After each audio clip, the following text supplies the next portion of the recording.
বিষয় নিয়ে কোনো মন্তব্য করেনি, তাদের কোনো রায় জানায়নি। এখন 24-এ এসে তারা যে রায়টা দেখাচ্ছে, এই রায়ের পরিপ্রেক্ষিতে আমরা কঠোর অবস্থানে যাব। তারা এই যে 12 তারিখে যে সংসদ যে অধিবেশন আছে, এই অধিবেশনে যদি তারা কোনো ধরনের সংস্কৃতি করার পরিকল্পনা করে, আমরা জুলাই যোদ্ধা এবং যারা বাংলাদেশের জনগণ আছে তারা ছেড়ে দিবেন।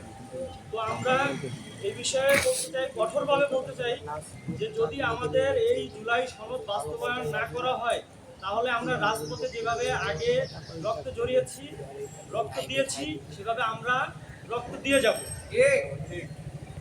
তো আমাদের সর্বোপরি কথা হচ্ছে জুলাই সনদ বাস্তবায়ন করতে হবে এবং এইটার অগ্রাধিকার দিতে হবে, এই সরকারকেই দিতে হবে।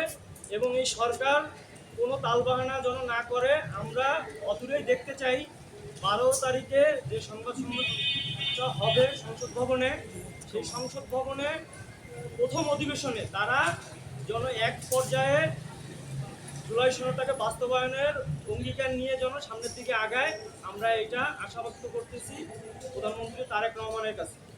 তো এই বলে আমার বক্তব্য